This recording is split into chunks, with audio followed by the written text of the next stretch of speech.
Antes de empezar este episodio te invitamos a que veas los anteriores y te suscribas a nuestro canal.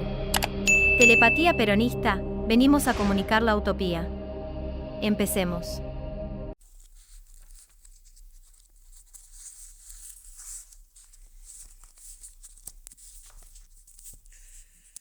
(28) Días amargos.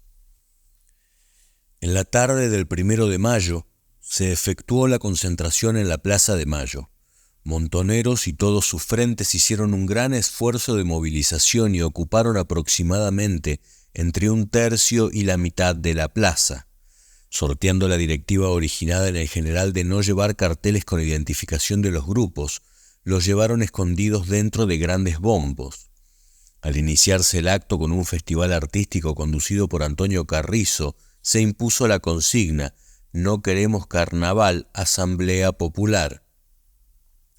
Luego, y siguiendo la tradición de los actos del primer peronismo, intervino la señora Isabel para coronar a la reina del trabajo. En ese momento, desde ese sector se interrumpió con un reiterado «no rompan más las bolas, Evita y una sola», y algunos gritos desconsiderados hacia la esposa de Perón. Alrededor de las 5 de la tarde, al disponerse a iniciar su discurso, el general fue interpelado con dos consignas muy claras: ¿qué pasa, qué pasa, qué pasa, general, que está lleno de gorilas el gobierno popular? Y Perón, el pueblo te lo pide, queremos la cabeza de Villar y Margaride. El general comenzó a hablar recordando el último acto. Compañeros, hoy hace 19 años que en este mismo balcón y con un día luminoso como este, hablé por última vez a los trabajadores argentinos. Fue entonces cuando les recomendé que ajustasen sus organizaciones porque venían días difíciles. No me equivoqué, ni en la apreciación de los días que venían, ni en la calidad de la organización sindical. En ese momento fue interrumpido por los jóvenes que reiteraron sus estribillos agresivos. Perón fue perdiendo la paciencia y rindió homenaje a las organizaciones sindicales que han visto caer asesinados a sus dirigentes sin que todavía haya tronado el escarmiento. De inmediato y por un plazo largo atruena el Rucci traidor, saludos a Bandor. El general fue herido en sus principales afectos. No conformes con las agresiones estúpidas a la señora Isabel, festejaron el asesinato de Rucci. Perón descalificó a ese sector que en una buena proporción le dio la espalda y emprendió la retirada cantando «Aserrín, Aserrán, es el pueblo el que se va». En algunos grupos el repertorio gorila cantaba «Vea, vea, vea, qué manga de boludos, votamos una muerta, una puta y un cornudo», que fue acallado, pero llegó a escucharse. Luego la retirada de ese sector fue completada con una consigna unificadora: «Contentos, contentos, contentos, general, contentos los gorilas, el pueblo va a luchar». Esa noche Perón conversó telefónicamente con Jorge Antonio, quien se hallaba en Madrid. Perdía contó que el general se lamenta de lo sucedido, reconociendo las dificultades para entenderse con nosotros. Cuando ocurrió lo de Plaza de Mayo, dijo Jorge Antonio a la revista Gente en 1983, ese día fue probablemente el más amargo de toda la vida de Perón. Lo entristeció muchísimo, decayó y creo que después de eso solo quería morir. Comparto el señalamiento de Jorge Antonio, aunque creo que el peor día del general fue el 23 de septiembre, el día del asesinato de Rucci. Conversé con Perón unos días después. Me convocó a Olivos, pero tuvieron que cambiar 3 veces la fecha por maniobras de López Rega. Finalmente lo vi el 10 de mayo. Me dijo que pensaba reorganizar el Partido Justicialista y me preguntó si no quería ocupar alguna posición. Me adelantó que la vicepresidencia segunda, o sea, el principal cargo luego de él y de la señora Isabel, sería para Duilio Brunello. Me preguntó si había conversado con él y le dije que sí, que en términos muy generales. Me dijo que Brunello, con la colaboración del Chango Funes, estaba haciendo algún escarmiento a estos jóvenes y que les diría que me mantuvieran informado. El 11 de mayo murió ametrallado por 2 secuaces de López Rega el padre Carlos Mujica, a la salida de la iglesia de San Francisco Solano, en el barrio de Floresta. El hecho golpeó otra vez muy fuerte al general, al que llamé por sugerencia de Brunello, quien se había comunicado conmigo horas antes por indicación de Perón. El general me dijo que iba a concurrir al velorio y al entierro y que ya había mandado una ofrenda floral, pero luego no concurrió, según comentarios de Juan Esquer, por insistencia de López Rega, que consideraba peligrosa su presencia en ese acto. El 24 de mayo se realizó el Congreso del Partido Justicialista, donde se eligieron los miembros del Consejo Nacional. Presidente, Juan Perón. Vicepresidente, María Estela Martínez de Perón.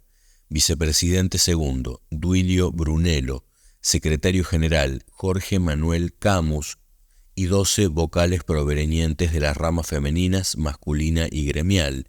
Eran Antonio Ruiz Villanueva, Guillermo Hermida, Adolfo Vázquez Peña, Demetrio Vázquez, Esther Fadul de Sobrino, Norma Kennedy, Aidé Ferraro de Prado, Magdalena Álvarez de Seminario, Néstor Carrasco, Alfredo Maldonado, Antelo Hugo Poggio y Felipe Mascaldi.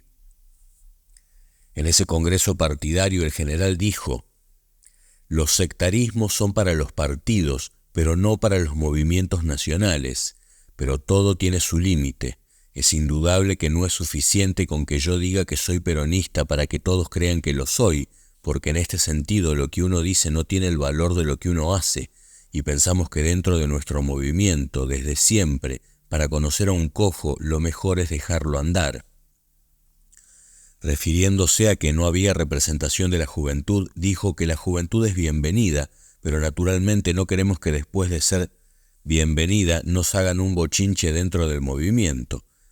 Es preciso que al incorporarla no pretenda tomar la dirección y conducción del mismo. En nuestro movimiento nadie es peronista por derecho propio, es peronista el que siente la ideología y la doctrina del peronismo, y aconsejó: a todos los que se dicen peronistas y desvarían ideológica o doctrinariamente, debemos comentarles que lean La Comunidad Organizada, La Doctrina Peronista y Conducción Peronista. Una acotación muy personal al pasar. Algunos historiadores que han escrito sobre la época consideran que Jorge Camus, como el último secretario general del peronismo designado por Perón. No fue así. Jorge Camus fue secretario general del Partido Justicialista, tal cual me había dicho el general al designarme, y me lo hizo recordar en varias ocasiones. Fui yo el último secretario general del Movimiento Nacional Peronista.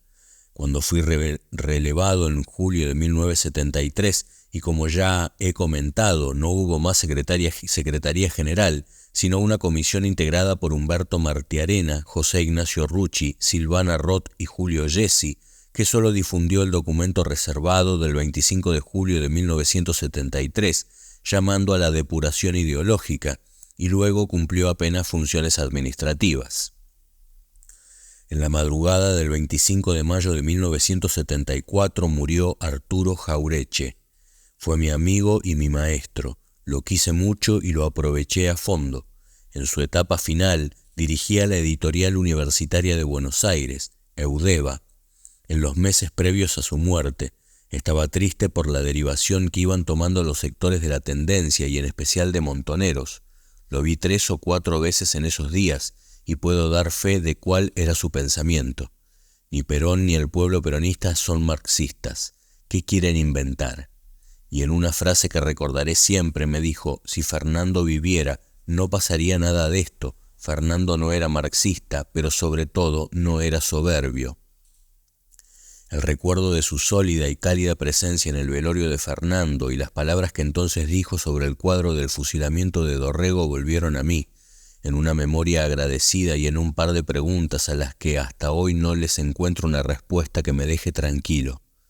¿Qué le pasó a esa parte de nuestra generación? ¿Cuánta responsabilidad tengo en la siniestra derivación que esa pérdida del rumbo hizo posible? El 30 de mayo me llamaron de Olivos. Fui y esperé el regreso del general, que había ido con la señora Isabel a presidir el desfile por el Día del Ejército en el Colegio Militar. Verlo llegar con su uniforme y con una gran satisfacción en el rostro me emocionó. Tuvimos una reunión muy agradable, de buena parte de la cual participó la señora Isabel, y me comentó que al día siguiente expondría las líneas generales del modelo argentino.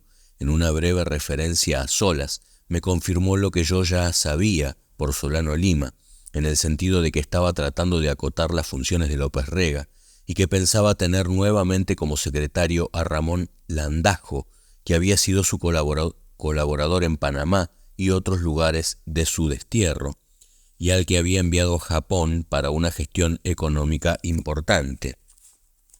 Me entregó una copia de lo que iba a decir al día siguiente y nos despedimos cálidamente. Creo que todo el propósito de la invitación del general había sido darme la satisfacción de verlo con su uniforme y en buen estado de salud. En lo que hacía a López Rega, más allá de las intenciones de Perón, yo veía improbable que pudiera prescindir de él en lo cotidiano. El viernes 31 de mayo, en reunión de gabinete en la Casa de Gobierno, el general expuso las pautas del modelo argentino y formuló diversas consideraciones respecto a la consulta para la reforma constitucional que deseaba llevar adelante, consciente de que podía ser un tema difícil con el radicalismo, pero que creía indispensable. Era evidente que estos dos temas muy conectados estaban en el centro de sus preocupaciones.